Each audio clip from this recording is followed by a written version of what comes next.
Before dragons soared, before gods ruled, before the moon had a name, there was nothing. No stars, no sky, no sound, just a thick, humming mist of pure possibility.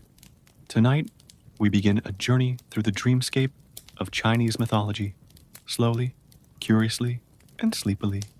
So tuck in, turn down the lights, and let your mind wander through the clouds of ancient legend. Long ago, so long ago that even time hadn't learned to count, there was only Hundun, not a god, not a place, not even a thing, really, just a soft, swirling chaos. Imagine a fog so thick it forgets where it ends, a silence so deep it hums. This was the universe before the universe, a dumpling of darkness folded with mystery. There was no light, no dark, no up, no down, no dragons, no emperors, no bedtime stories. Just the great cosmic soup simmering slowly in its own unknowable flavor. And inside this soup, something began to stir. From the mist, a great egg formed. Not the kind you scramble. This was the cosmic egg, a shell of everything and nothing, floating in the void. Inside, it slept a being, a giant, a dreamer, a myth waiting to be born. His name was Pangu. He didn't know he was important, didn't know he was the first. He just slept for 18,000 years. And while he slept, the egg grew heavy with potential. Light and dark swirled together. Yin and Yang cuddled close. And then, Pangu stretched. With a mighty yawn, he cracked the egg. Light floated up. Darkness sank down. And Pangu, groggy but determined, decided to keep them apart. He stood tall, so tall that his head touched the heavens, and his feet pressed into the earth. Every day, he grew a little taller. Every day, the sky and the ground drifted further apart. He became the pillar of the world, the divider of chaos, the first architect of existence. And so, from a sleepy stretch, the universe began. And hey, like and subscribe if you enjoy drifting through mythic realms. And let me know in the comments where you're watching from. I'd love to know which corner of the world you're dreaming in tonight. Before mountains had names and rivers learned to flow, there was only the cosmic egg, an enormous, silent shell floating in the void, cradling the first dream of existence. Inside it slept Pangu, the original being, curled up like a thought waiting to be remembered, his breath slow and steady, echoing through the misty silence of chaos. He slumbered for 18,000 years, wrapped in the swirling fog of Hundun, while Yin and Yang danced quietly around him like sleepy fireflies, waiting for the moment the world would begin. Then one day, Pangu stirred. He stretched his limbs, and with a mighty yawn, cracked the egg open. Light soared upward to become the sky, and darkness sank to form the earth. But they threatened to collapse back together. So Pangu stood tall, his head pressing against the heavens, his feet planted firmly on the ground.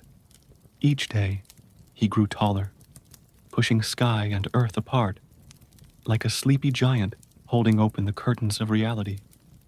He carried an axe, not to destroy, but to shape the world, carving valleys, lifting mountains, and whispering wind into the air. Thunder rolled from his voice, clouds curled from his breath, and the first outlines of nature began to form. He worked slowly, patiently, like a sculptor in a dream, until the world had shape, rhythm, and space to breathe. And so, from a nap and a stretch, the first architect of the cosmos began his quiet work, and the universe took its first sleepy steps into being. The world, still young and drowsy, floated in a haze of possibility. Pangu stood tall, his body stretching between the heavens and the earth, holding them apart with quiet determination. But the universe was not yet balanced.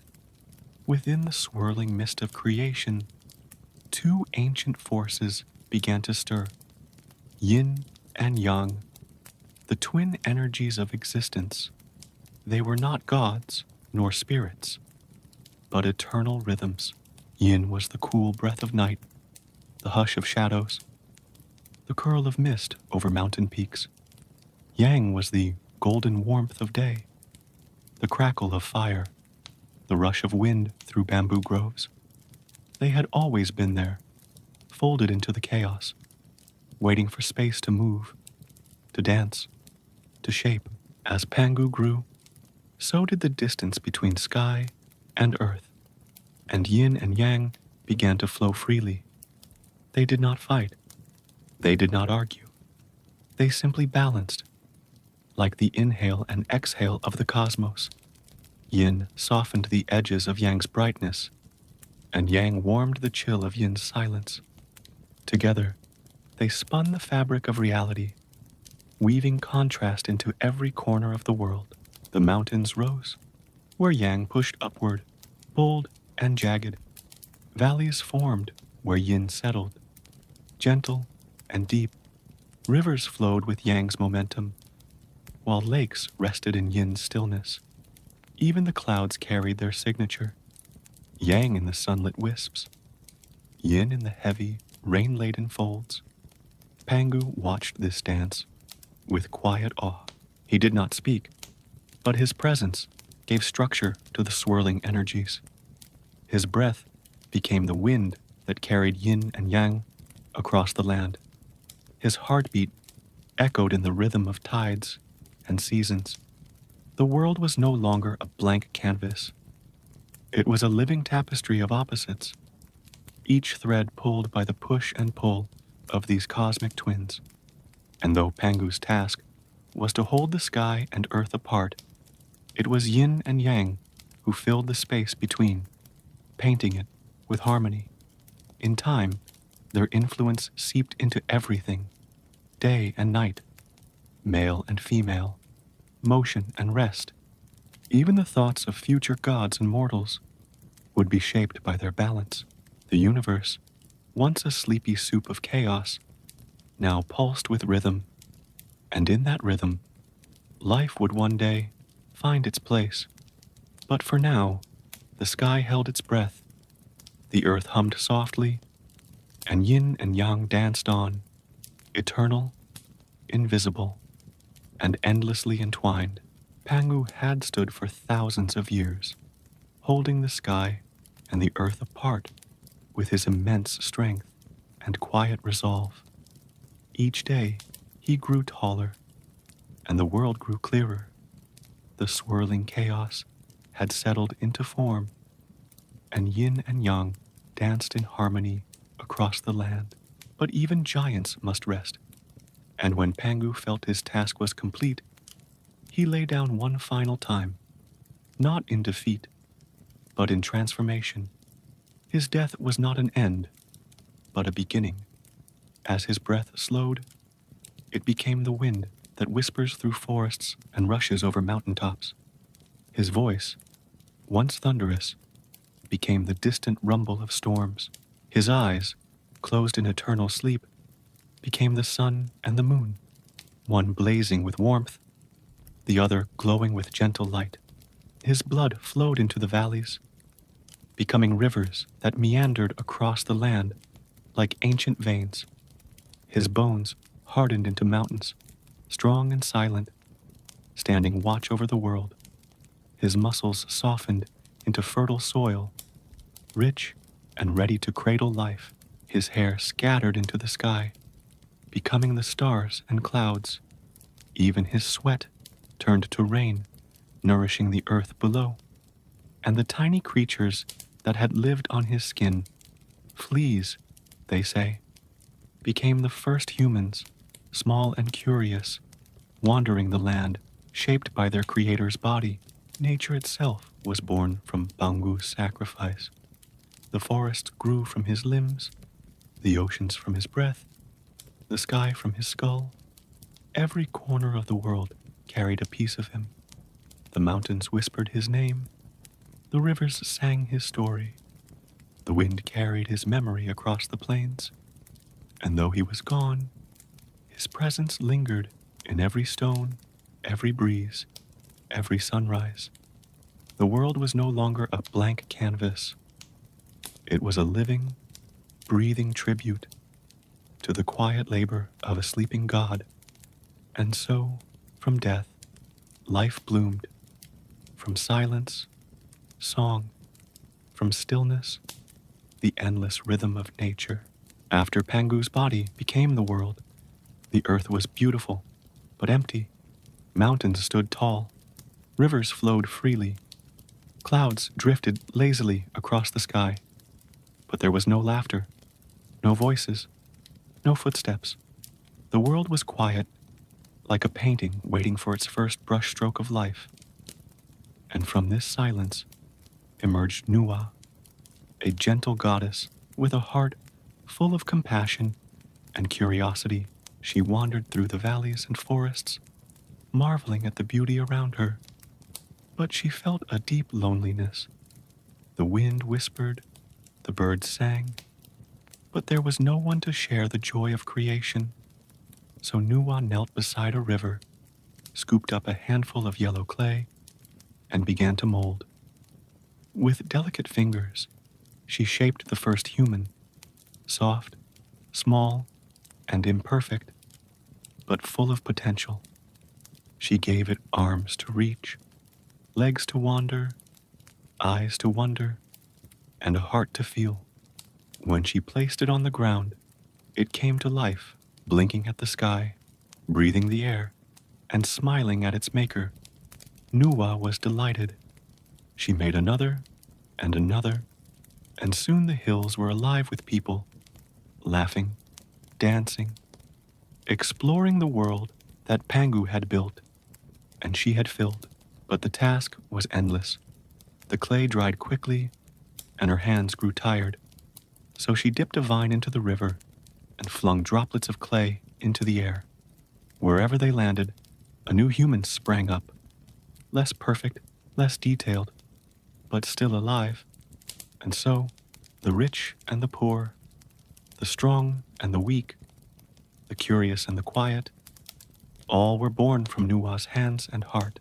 She watched them grow, stumble, and learn. She taught them how to build homes, how to love one another, how to live in harmony with the world. But her care didn't end there. When the sky cracked one day, splitting open with thunder and threatening to collapse, Nuwa rushed to save her children. She gathered 5 colored stones from the riverbeds and melted them with fire, patching the sky with her magic and her will. She used the legs of a giant turtle to hold up the heavens, and the world was saved. Her love was not just in creation, it was in protection, in sacrifice, in the quiet strength of a mother watching over her children. Nuwa did not seek worship. She did not demand temples or offerings. Her legacy was written in the soil, in the breath of every human, in the stories passed down through generations. She was the mother of humanity, the sculptor of souls, the gentle goddess who turned clay into life and silence into song. After Nuwa shaped humanity from clay and patched the sky with her magic, the world was full of people, but they were wild, wandering, and unsure. They danced in the forests, drank from rivers, and stared at the stars with wonder. But they did not yet know how to live together. They had no language, no laws, no rituals. They were like children in a vast playground, joyful but lost. And so, from the misty hills and sacred mountains, came Fuxi, Nuwa's brother and consort, a wise and gentle figure with the heart of a teacher and the mind of a sage. He saw the humans stumbling through life and decided to guide them, not with force, but with wisdom. Fuxi taught them how to speak, how to write, how to think. He gave them the first symbols, simple lines and curves that carried meaning, the seeds of what would become Chinese characters.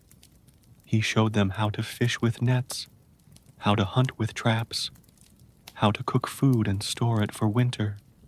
He taught them how to build homes, not just shelters from the rain, but places of warmth, family, and memory. And most importantly, he introduced the sacred bond of marriage, not as a rule, but as a ritual of love and unity.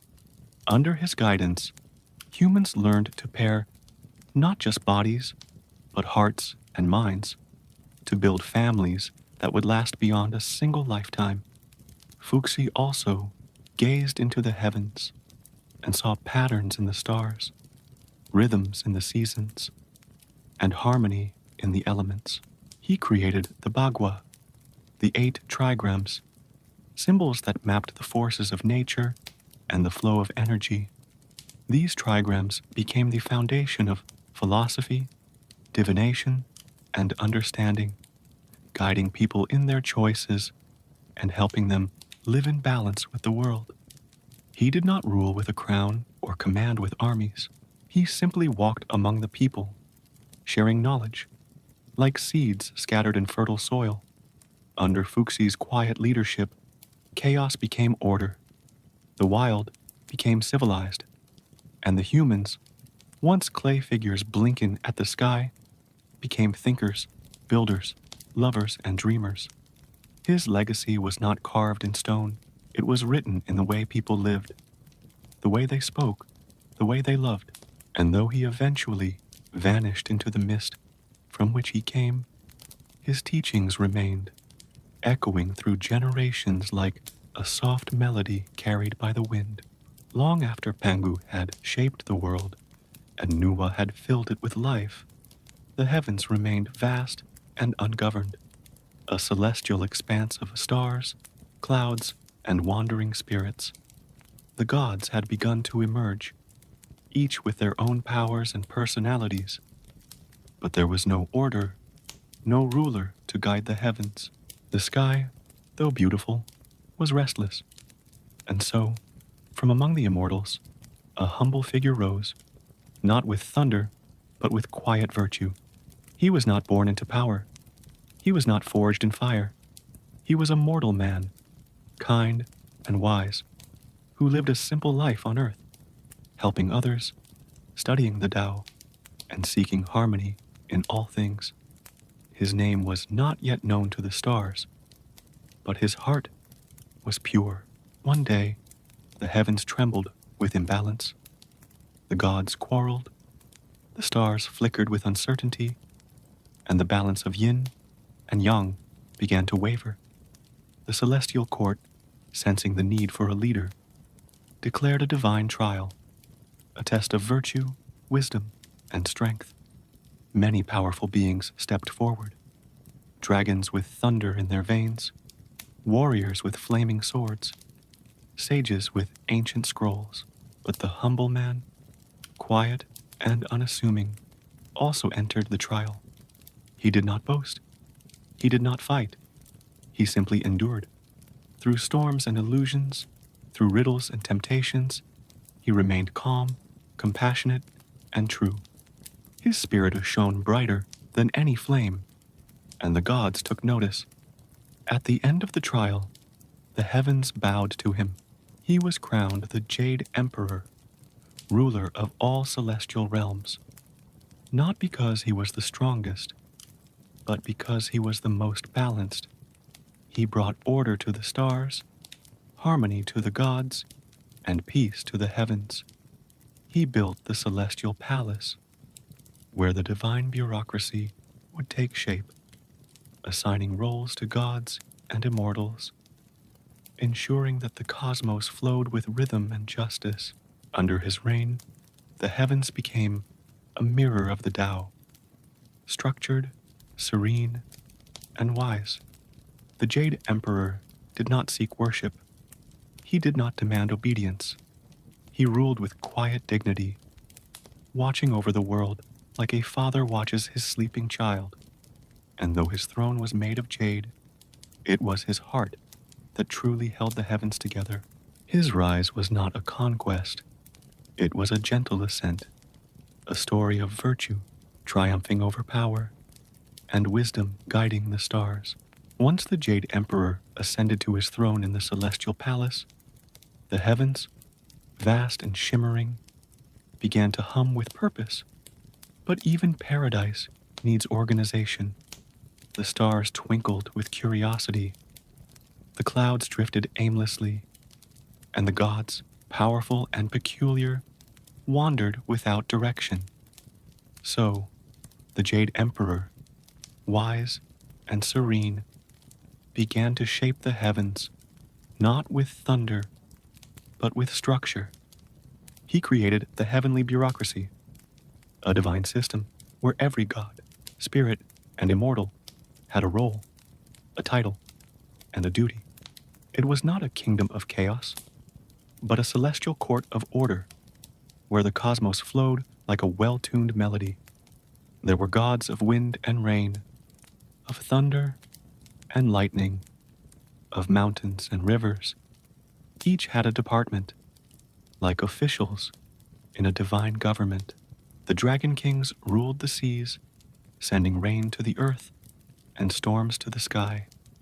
The kitchen god watched over every household, reporting on human behavior with quiet judgment. The god of wealth wandered the mortal realm, bestowing fortune on the diligent and the kind. Even the god of doors stood watch at thresholds, guarding homes from misfortune. It was a world where every detail mattered, where every force had a face, and every face had a responsibility. Immortals, too, found their place. Some were scholars who had mastered the Tao. Others were warriors who had conquered death. They did not rule, but they served, guiding mortals, maintaining balance, and ensuring that the threads of fate did not tangle. The bureaucracy was vast, layered like clouds, intricate as a spider's web. There were celestial scribes who recorded the deeds of mortals, divine messengers who flew between realms, and judges who weighed the karma of souls. It was not cold or rigid. It was elegant, like a dance of stars across the night sky. And above it all sat the Jade Emperor, not as a tyrant, but as a conductor of harmony. He listened to the reports, resolved disputes, and ensured that heaven and earth remained in sync. The bureaucracy was his masterpiece, a system where power bowed to wisdom, and duty was a form of devotion. Mortals, gazing up at the stars, saw not just light, but order. They prayed to the gods, honored the spirits, and lived with the knowledge that the universe was watching, not with judgment, but with care. In this celestial court, the heavens became a reflection of the Tao, balanced, purposeful, and serene. And though the gods were many and their duties vast, they moved together like constellations, each shining in its place, each part of a greater story. Beneath the shimmering heavens and the orderly celestial palace, the earth stretched wide and wild, wrapped in rivers, lakes, and oceans that pulsed with ancient power. Water was life, but it was also mystery, sometimes gentle, sometimes fierce, always flowing. And to govern this vast, restless element, the Jade Emperor appointed 4 mighty beings, the dragon kings of the 4 seas. Each ruled a corner of the world's waters, their palaces hidden deep beneath the waves, their scales shimmering with the colors of storms and moonlight. The dragon king of the East Sea, Aoguang, ruled the Pacific waters with pride and precision. His realm was vast and deep, filled with coral palaces and schools of fish that shimmered like stars. He was the most senior, often called upon to summon rain for the crops or calm tempests that threatened the coast.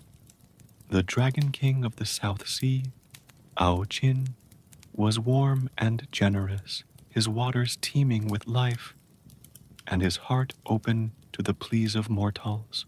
The Dragon King of the West Sea, Ao Run, was quiet and contemplative, his domain wrapped in fog and mystery, where the tides whispered secrets to the moon.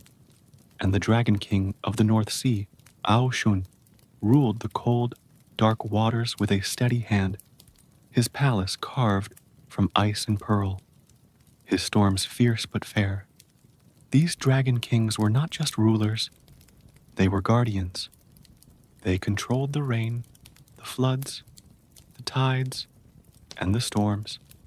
When the earth grew dry, they released gentle showers. When rivers overflowed, they pulled back the waters with a flick of their tails. They listened to the prayers of farmers, the songs of fishermen, and the cries of children who feared the thunder.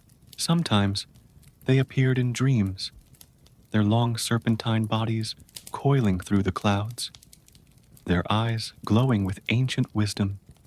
Other times, they rose from the sea in fury, their roars shaking the sky, their storms punishing those who disrespected the balance of nature.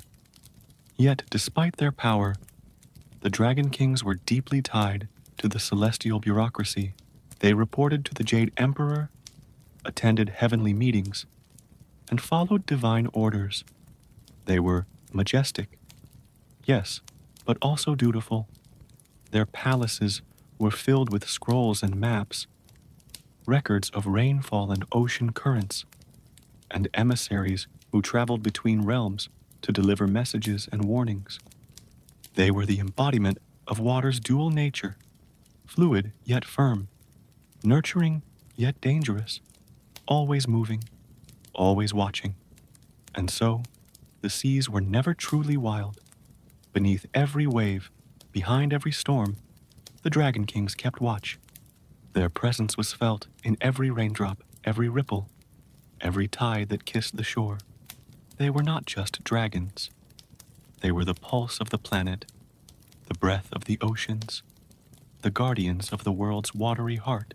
Long before mortals built temples and gods took thrones, the universe pulsed with a quiet rhythm, an invisible breath that shaped everything from the stars to the soil. This rhythm was not a sound, nor a law, but a balance, a dance, a duality. It was called Yin and Yang, and it was older than time, deeper than thought, and softer than sleep. These two forces were not enemies. They were lovers in an eternal embrace, each completing the other, each giving meaning to the other's existence. Yin was the cool shade of night, the stillness of water, the hush of winter snow. Yang was the warmth of sunlight, the spark of fire, the rush of spring wind. Together, they moved through the cosmos like a heartbeat, slow, steady, and sacred. Everything in the world bore their mark. The mountains rose with Yang's boldness, while valleys curled with Yin's grace. Rivers flowed with Yang's momentum, but pooled in Yin's quiet depths. Even the human body was a temple of their balance, Yang in the muscles and movement, Yin in the breath and blood. When one force grew too strong, the world trembled. Droughts came when Yang burned too brightly. Floods surged when Yin overflowed. But when they danced in harmony, the world bloomed. Crops grew, seasons turned, hearts found peace. The ancient sages studied this balance, not with microscopes or scrolls, but with silence and observation. They saw it in the flight of birds, the curl of smoke, the rhythm of sleep and waking. They taught that to live well was to live in balance, to eat with moderation, to speak with kindness, to act with awareness. Even the gods respected Yin and Yang, for they were not above it. They were shaped by it. The Jade Emperor, ruled with Yang's clarity and Yin's compassion. Nuwa molded humans with Yin's tenderness and Yang's purpose. The Dragon Kings summoned storms with Yang's fury and calmed seas with Yin's serenity. Yin and Yang were not just forces, they were the language of the universe. They whispered in the wind, shimmered in the stars, and curled in the steam of morning tea. They reminded mortals and immortals alike that strength lies in softness and motion in stillness, that every sunrise needs a night and every heartbeat needs a pause. And so the world turned, not in chaos, but in harmony, not in noise, but in rhythm, not in war, but in the quiet, eternal dance of yin and yang. Long ago, when the world was still young and the sky had not yet settled into its gentle rhythm, there were not one, but 10 suns in the heavens. They were the sons of the celestial emperor Di Jun and the solar goddess Shi He, fiery orbs of light, who took turns crossing the sky, one each day, lighting the world with warmth and brilliance. For a time, this worked beautifully. Each sun rose in its turn, casting golden light over the mountains, rivers, and fields, while the others rested in the branches of the great Fusang tree in the east. The world was balanced, the crops grew, and the people thrived. But youth is often impatient, and the 10 sons, like mischievous children, grew bored of their routine. One day, they decided to rise together, soaring into the sky all at once, their flames overlapping, their heat multiplying. The sky blazed with unbearable fire, rivers dried to dust, forests crackled and burned, the earth cracked open in thirst. People collapsed under the scorching light, their cries rising to the heavens.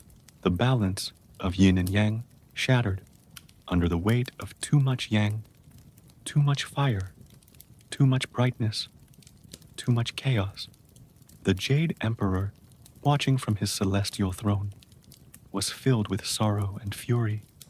He could not let the world perish, and so he summoned Hu Yi, a mortal archer of unmatched skill and unwavering heart. Hao Yi descended from the heavens, his bow carved from dragon horn, his arrows tipped with starlight. He looked to the sky and saw the 10 suns blazing like a crown of fire.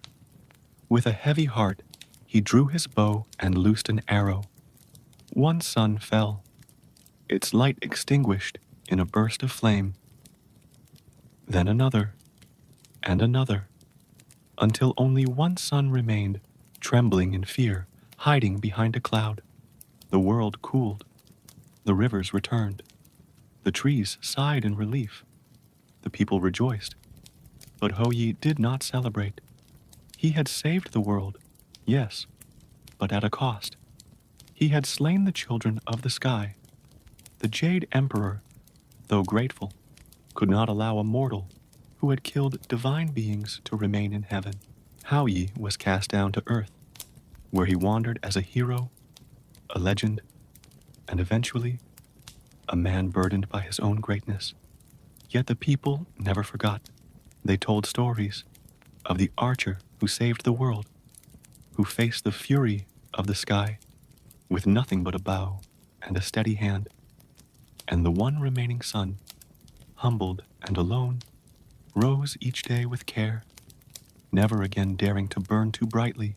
It became the sun we know now, warm, golden, and solitary, rising and setting in quiet rhythm, a reminder of the day the sky nearly burned the world away. In the days after Hou Yi saved the world from the burning fury of 10 suns, he was hailed as a hero. The earth cooled, the rivers returned, and the people rejoiced. But Hou Yi, though celebrated, carried the weight of his deeds like a shadow. The Jade Emperor had cast him down from heaven, and though he walked among mortals, his heart remained tethered to the stars. One day, as a reward for his service, he was given a gift, a small vial of elixir, shimmering like liquid moonlight. It held the power of immortality, a single sip enough to lift a soul beyond the reach of death. Hu Yi did not drink it. He kept it safe, hidden in his home, for he loved his wife, Chang'e, more than eternity itself. Chang'e was graceful and kind, her beauty soft as moonlight, her voice gentle as falling petals. She and Hu Yi lived in quiet harmony, tending their garden, watching the stars, dreaming of a life untouched by fame or power. But the world is never still. One day, while Hu Yi was away, a greedy apprentice discovered the elixir and tried to steal it. Chang'e, in desperation, drank it herself, not out of vanity, but to keep it from falling into the wrong hands.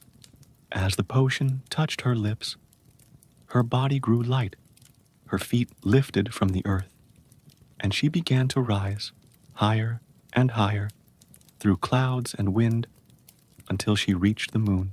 There, in the cold silence of the lunar realm, she built a palace of silver and frost. It was beautiful, but lonely. Her only companion was the jade rabbit, a gentle creature who pounded herbs with a mortar and pestle, forever trying to recreate the elixir that had carried her away.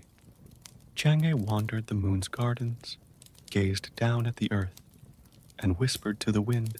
She missed Hu Yi. She missed the warmth of their home, the laughter of mortals, the touch of sunlight.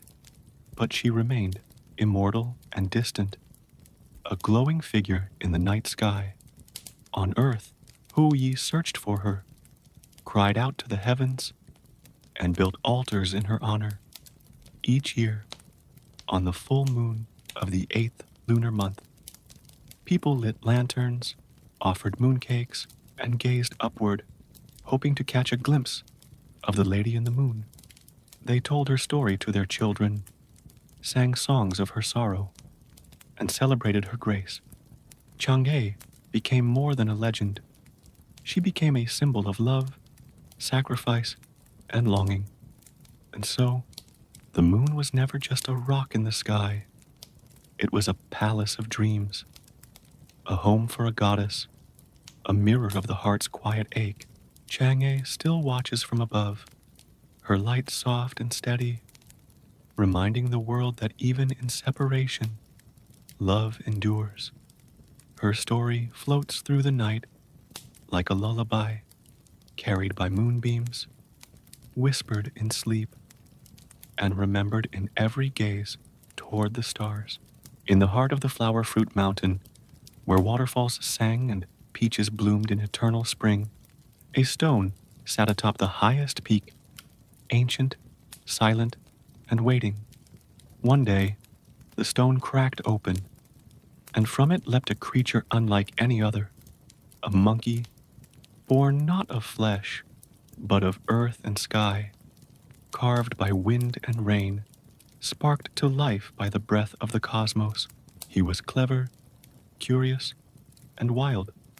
The animals bowed to him, the mountain welcomed him, and the world watched as he named himself Sun Wukong, the Monkey King. Sun Wukong was no ordinary monkey. He learned faster than the sages, moved quicker than the wind, and hungered for more than fruit and freedom. He trained with immortal masters, mastering the 72 transformations, learning to leap across clouds, and wielding a staff that could shrink to a needle or grow to pierce the heavens. He defied death, erased his name from the book of life, and stole peaches of immortality from the celestial gardens. He was bold, brilliant, and utterly untamed, but his ambition burned brighter than the stars. When the Jade Emperor offered him a minor post in heaven, keeper of the heavenly horses, Sun Wukong felt insulted. He returned to his mountain, declared himself great sage equal to heaven, and carved his title into the clouds. Heaven trembled. The gods sent armies, but none could defeat him. He danced through battlefields, laughed at lightning, and turned the heavens upside down with mischief and might. The celestial court was in chaos. Thunder gods, dragon kings, and star spirits all failed to subdue him. Finally, the Buddha himself descended, calm and radiant. He did not fight. He simply offered a challenge. If Sun Wukong could leap beyond his palm, he would be free to rule the heavens. The Monkey King laughed, somersaulted across the sky, and landed at the edge of the universe, or so he thought. But when he looked closer, he saw 5 pillars. He had never left the Buddha's hand. With a sigh, the Buddha pressed his palm down, trapping Sun Wukong beneath a mountain.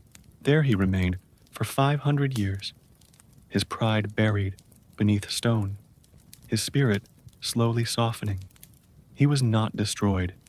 He was tempered, and one day he would rise again, not as a rebel, but as a protector, guiding a monk on a sacred journey westward. But that is another story. For now, the mountain sleeps, and beneath it, the Monkey King dreams, not of rebellion, but of redemption.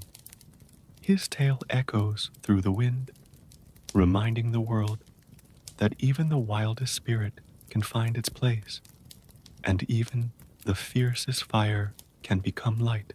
The world had grown vast and noisy, filled with kingdoms, temples, and tangled paths of desire. Though gods watched from above and spirits whispered from below, the hearts of mortals had begun to drift, forgetting the balance of yin and yang, the wisdom of the Tao, and the quiet truths buried in ancient scrolls. To restore harmony, the heavens chose a gentle soul, Tang Sanzang, a monk of pure heart and unwavering faith. He was not a warrior nor a sorcerer, but a seeker, one who walked with humility and listened more than he spoke. His mission was sacred, to journey westward, across deserts and mountains, to retrieve the sutras, divine scriptures that held the essence of enlightenment. The path was perilous.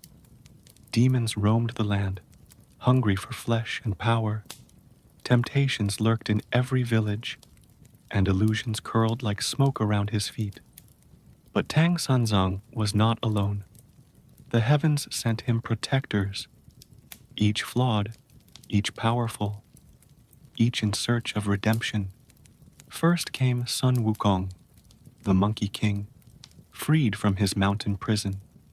His fiery spirit, now tempered by duty, he wielded his golden staff with unmatched skill, leaping across clouds and battling monsters with fierce joy. Then came Jubajie, the pig-faced immortal, once a heavenly general, now fallen for his indulgence. He was lazy, gluttonous, and full of complaints, but loyal, strong, and surprisingly tender. Last was Sha Wu Jing, the quiet river ogre, once a celestial being cast down for breaking a vase. He spoke little, but his strength was steady, his heart calm.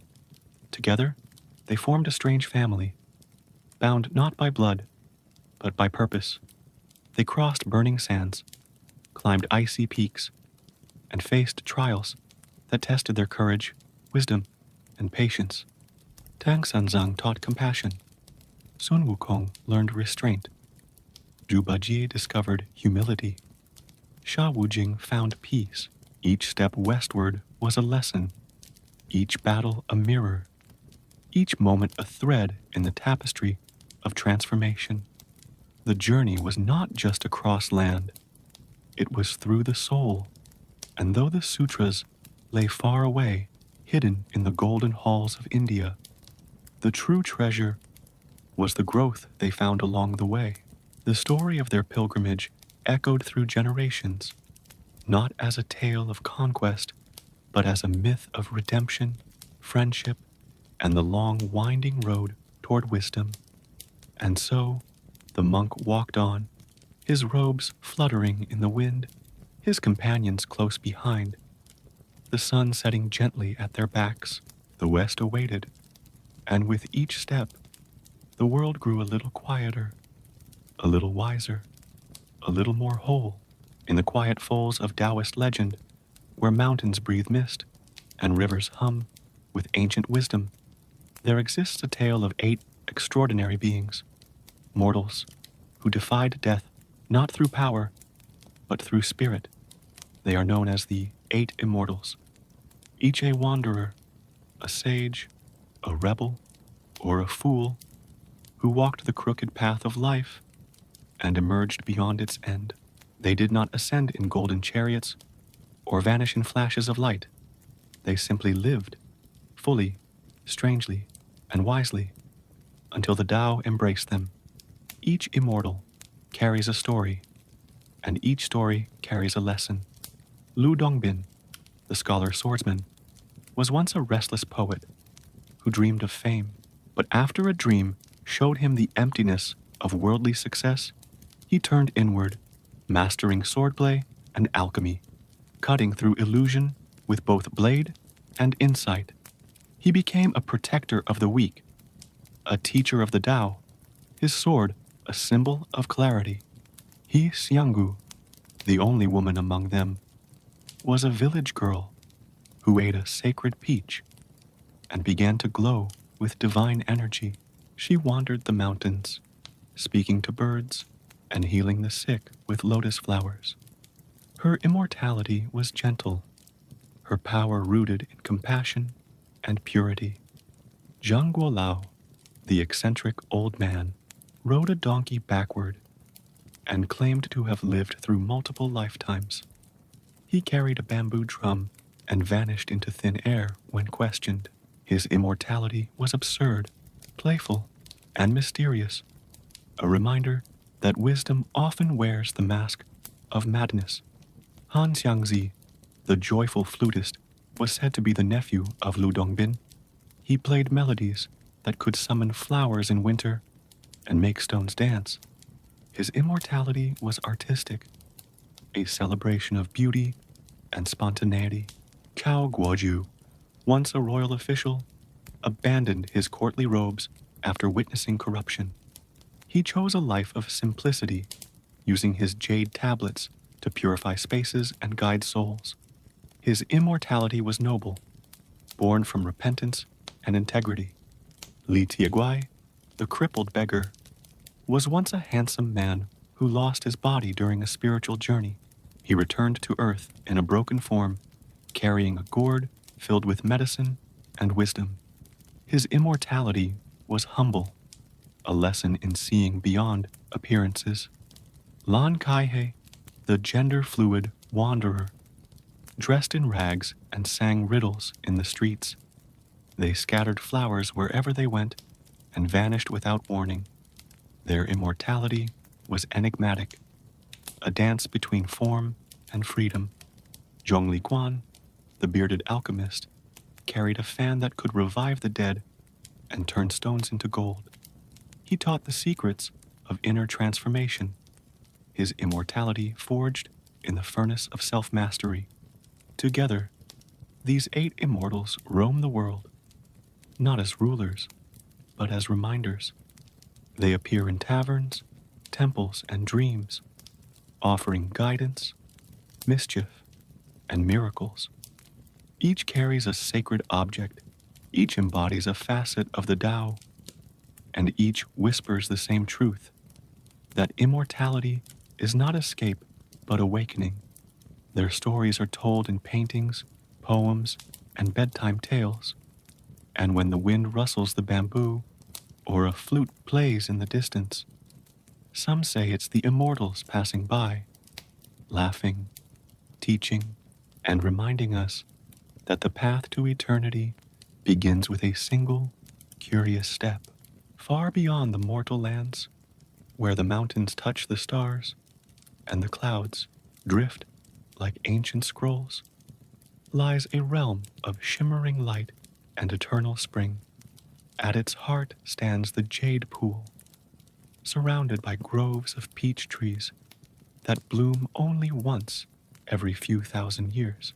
This is the kingdom of Shiwangmu, the Queen Mother of the West, a goddess older than time, keeper of secrets, and ruler of immortality. She is not a queen in the earthly sense. She does not wear a crown of gold or sit upon a throne of stone. Her palace is carved from starlight and mist, perched atop Mount Kunlun, the sacred spine of the world. Her robes shimmer with the hues of twilight, and her voice carries the hush of moonlit snow. She is both fierce and kind, a guardian of cosmic balance and a weaver of destiny. Shiwangmu's most precious gift is the peach of immortality. These peaches grow in her celestial orchard, ripening only once every 3,000, 6,000, or 9,000 years, depending on their power. The smallest grant long life, the rarest grant eternal youth and divine transcendence. Gods, immortals, and sages all await her legendary peach banquet, a celestial feast where the chosen few are invited to taste eternity. The air at the banquet hums with music from phoenix flutes and dragon zithers. Lanterns float like stars, and laughter echoes across the heavens. But only those deemed worthy, those who have mastered the Tao, walked the path of virtue, or served the cosmos, may attend. The Queen Mother is more than a hostess. She is a judge of souls, a keeper of divine law. In ancient times, she was feared, a goddess of plague and punishment, her hair wild, her roar thunderous. But as the world softened, so did she. Now, she is revered as a teacher, a healer, a mother of immortals. She guides those who seek enlightenment, offering wisdom wrapped in riddles and blessings hidden in trials. Legends say she once gifted the peach of immortality to King Mu of Zhou, allowing him a glimpse of heaven. Others whisper that she taught Lu Dongbin, one of the 8 immortals, the secrets of transcendence. Her presence is felt in the west wind, in the scent of blooming peach blossoms, in the dreams of those who seek more than mere life. And so, the Queen Mother of the West remains eternal, enigmatic, and radiant. Her peaches still ripen in silence. Her palace still glows in the clouds, and her story floats through the ages like a petal on the wind, reminding the world that immortality is not just a gift, it is a path, a promise, and a mystery wrapped in the sweetness of a single bite. Long before the heavens were calm and the stars moved in quiet rhythm, the skies were a battlefield. The gods, though divine, were not always peaceful. In the early days of creation, when the celestial bureaucracy was still young and the balance of yin and yang was fragile, the heavens trembled with celestial wars, conflicts not of greed, but of pride, power, and purpose. The first great war began when the forces of chaos, remnants of the primordial void, rose against the order established by the Jade Emperor. These were not demons in the way mortals imagined, but ancient spirits of wildness, beings who refused to bow to structure, who longed for the freedom of the formless. They surged from the edges of the cosmos, cloaked in shadow and storm, seeking to unmake what Pangu had shaped. The Jade Emperor summoned the gods to defend the heavens. Thunder roared as Legong, the god of thunder, hurled bolts across the sky. The 4 heavenly kings, guardians of the cardinal directions, raised their weapons and led celestial armies. The dragon kings stirred the seas into towering waves, and the star lords aligned the constellations into shields of light. Even the Queen Mother of the West sent her phoenixes, their wings trailing fire, to burn away the darkness. But the most legendary battle came later, when a powerful rebel god named Gong Gong, the water deity of destruction, rose in fury. He was proud, mighty, and resentful of the Jade Emperor's rule. In a fit of rage, Gong Gong smashed his head against Mount Buzhou, one of the pillars holding up the sky. The mountain cracked, the heavens tilted, rivers changed course, stars fell like tears. The world teetered on the edge of collapse. To save creation, Nuwa returned. With calm hands and a heart full of sorrow, she melted 5 colored stones and patched the sky once more. She used the legs of a great turtle to prop up the broken pillar, restoring balance. But the heavens never sat quite straight again. To this day, the sun and moon travel at a slant, and rivers flow eastward. Echoes of Gong Gong's fury. Other battles followed. The demon king Chiyu, with a face of bronze and horns of iron, challenged the Yellow Emperor for dominion over the earth. Their war shook both heaven and soil, and when Chiyu fell, his blood turned to mist, becoming the fog that still haunts the mountains. These celestial wars were not just clashes of power. They were the forging of order from chaos, the shaping of divine law from a wild will. From each battle, the heavens grew wiser. The gods learned humility. The stars found their places. And the celestial court, once a gathering of proud immortals, became a sanctuary of balance. Now, when thunder rolls or stars streak across the sky, the old ones say it is the echo of those ancient wars, a reminder that even the heavens had to struggle before they found peace. Long ago, when the veil between the spirit world and the mortal realm was thin as mist, there lived a white snake spirit named Bai Suzhen.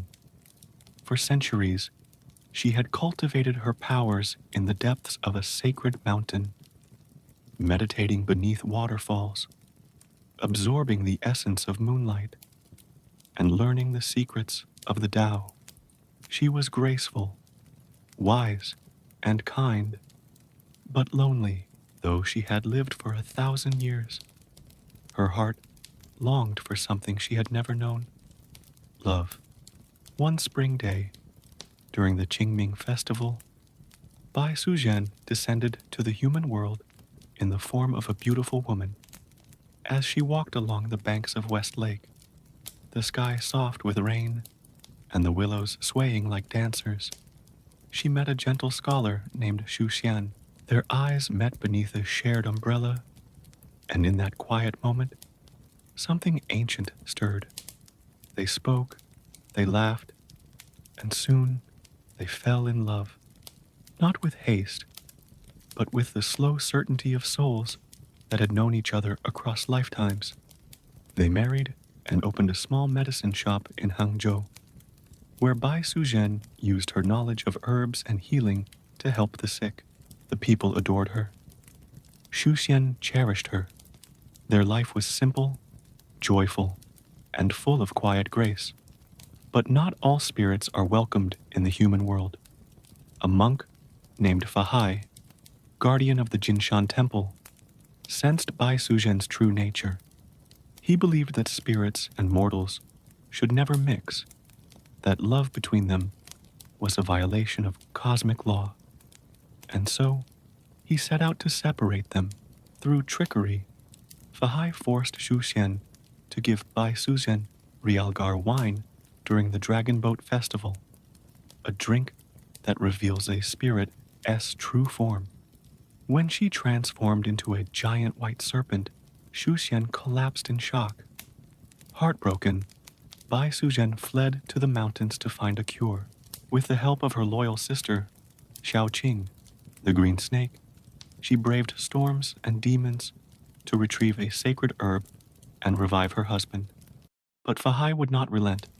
He captured Shu Xian and imprisoned him in the temple. In a fury born of love and desperation, Bai Suzhen and Xiaoqing stormed the temple, summoning the waters of West Lake to flood its gates. The battle shook the heavens, but Bai Suzhen, pregnant and weakened, was eventually defeated. Fahai imprisoned her beneath Leifeng Pagoda, sealing her away from the world, from her husband, from her unborn child. Years passed. Shu Xian became a monk, praying daily for her release. Their son grew up to be a wise and virtuous man, and when he passed the imperial exams and returned to honor his mother, the heavens were moved. The pagoda cracked. The spell broke, and Bai Suzhen was finally freed, not as a spirit, not as a woman, but as a legend. Their love, though marked by sorrow, became eternal. It is said that on rainy days by West Lake, you can still see a white ripple in the water or hear the soft echo of a flute, reminders of a love that defied heaven, endured tragedy, and became immortal. Beneath the dragons and immortals, the moon goddesses and monkey kings, there flows a quiet current, a philosophy older than empires, softer than wind, and deeper than stars. It is called Taoism, the way, not a religion of rules, but a path of harmony, not a doctrine of power, but a whisper of balance. The myths of ancient China are not just tales. They are mirrors, reflecting the truths of the Tao. In every story, the balance of yin and yang pulses like a heartbeat. Yin is the moon, the water, the stillness. Yang is the sun, the fire, the motion. When Nuwa patched the sky, she restored Yin's gentleness to Yang's fury. When the Monkey King rebelled, he was not punished for strength, but for imbalance, his pride outpacing his wisdom. The 8 immortals, each strange and flawed, found eternity not through perfection, but through alignment with their true nature. Taoism teaches that the universe is a flowing river. To fight it is to drown. To follow it is to float. The myths echo this lesson. Chang'an ascent to the moon is not just a tragedy. It is a reminder that love must sometimes yield to fate. The Queen Mother of the West does not hoard her peaches. She offers them to those who walk the way with humility. Even the celestial wars, with their thunder and fire, end not in conquest, but in restoration. The stories also carry moral lessons. Wrapped in wonder, they teach that strength, without compassion, leads to ruin. That wisdom often wears the robes of madness. That immortality is not escape, but understanding. They whisper that every mountain climbed, every demon faced, every tear shed is part of the journey toward harmony. And so, these myths are not just bedtime tales. They are lanterns in the dark. They guide the heart, calm the mind, and remind us that the way is always beneath our feet, quiet, patient, and waiting to be walked. As the stars blink softly above and the mountains rest beneath their misty blankets, the myths of ancient China settle into silence, not as forgotten tales, but as eternal echoes. Each story, from Pangu's mighty breath to Chang'e's lonely moonlight, carries more than wonder. It carries wisdom. These myths are not just about gods and monsters, immortals and rebels. They are about balance between strength and humility, between desire and restraint, between heaven and earth. They teach us that the universe is not ruled by force, but by flow, that the Tao, the way, is not a path to be conquered, but a rhythm to be joined. We learn from Nuwa that creation begins with care. From Fuxi, that civilization is born from compassion. From the Monkey King, that rebellion must be tempered by growth. From the 8 immortals, that every soul, no matter how strange, can find transcendence. And from the Queen Mother of the West, that immortality is not escape, but harmony. Even the tragedies, like the legend of the white snake, remind us that love is powerful, even when it cannot last. That longing is part of being alive. That sacrifice is a form of grace. Together, these stories form a tapestry woven from clouds and clay, laughter and tears, wisdom and wonder. They whisper that heaven and earth are not separate realms, but reflections of each other, that the stars above and the hearts below pulse with the same quiet truth. Everything is connected. And now, as the final chapter closes and the myths curl into dreams, let the stories rest. Let the gods return to their palaces, the dragons to their seas, the immortals to their wandering. Let the moon rise gently, and the wind carry the last words like petals on the breeze. Sleep softly, dear dreamer. The myths will wait for you. The Tao flows on, and the stars are still listening. Good night.